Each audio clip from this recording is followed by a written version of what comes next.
Hi, welcome back. I'm Sifu Wayne, author of the Wing Chun Compendium series of books and head instructor of the Canadian Wing Chun Academy. I'd like to welcome you to the next in a series of video question and answer sessions. Let's head on out to the studio. Shifting essentially serves two purposes as I see it. The first is to be able to redirect incoming force by rotation. So for example, if you can think of something that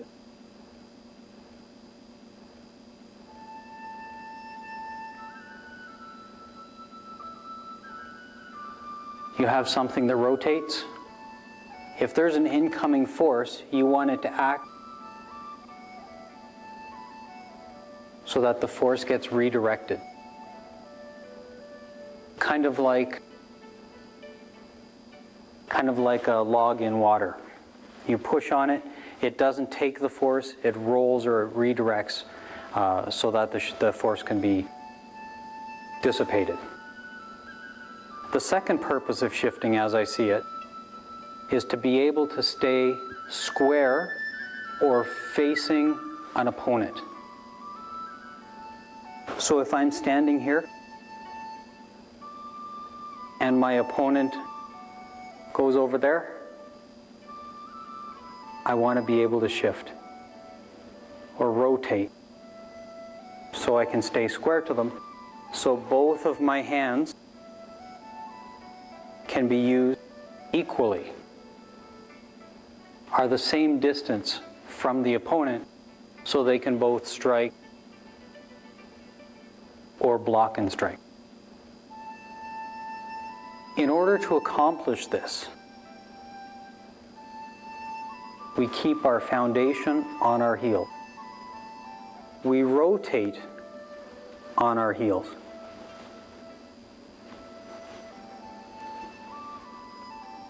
Keeping the feet parallel. So we won't do 1, 2. We're going to keep the hip forward and just rotate like a turret. Now a few of you out there might be thinking, hey, well, what about shifting on your toes? And that's a good question. I'll address that in a little bit. But first, let me say a little bit about the shifting. When I take my stance and I shift, I have a few options. I'm not going to say which of these options are better or worse. What I will say is each of these options has some advantages and some disadvantages. And then I'll let the situation dictate which one we should actually use. So first, I'm going to rotate, and I'm going to rotate about what some people call my center line. I'll call it, in this case, appropriately, my rotational axis. And I'm not going to move my center. This stays. Just like the Timmy's cup, I can then very efficiently rotate that force off and have minimal movement to dissipate the force and counterattack. Having said that, I also want the option, if there's strong incoming force, I also want the option to get the heck out of the way.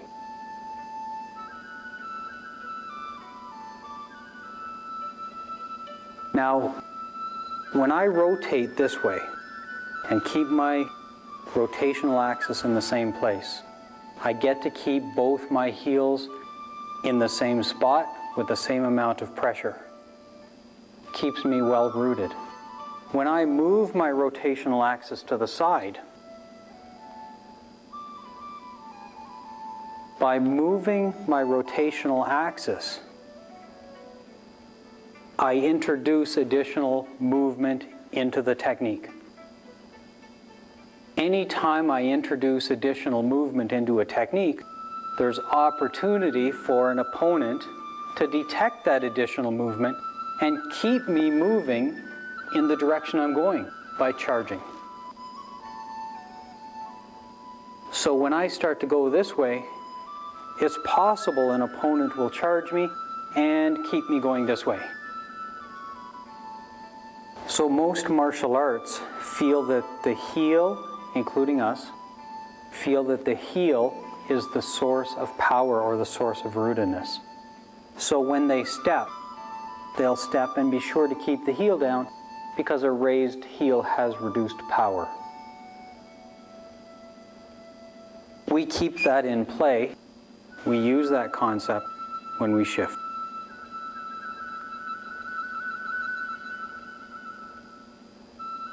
So what I'm going to propose is that if I was to shift on my toes in order to get out of the way,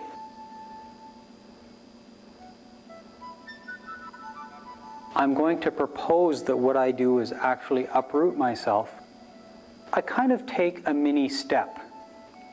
Some people might say a shuffle step. But what I'm doing is I'm lifting the heel of one or both of my feet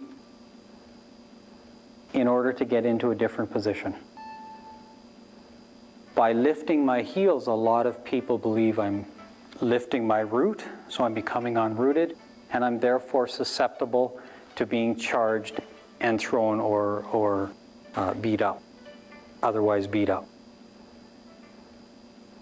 What I want to say is not necessarily, again, good or bad. What I want to say is the more movement you introduce, the more chance is the skilled opponent will detect that movement and keep you going in the direction that you are going in. And if you've lifted up your heel to do this movement, then the chances that you can defend against such a charge are slimmer. So that may make it sound like I'm saying don't do it, and that's not the case. What I will say is this is a very fast maneuver, very effective for getting out of the way quickly. So it's a cost-benefit thing. I can get out of the way quickly, but I have to take more risk. Kind of like BUG.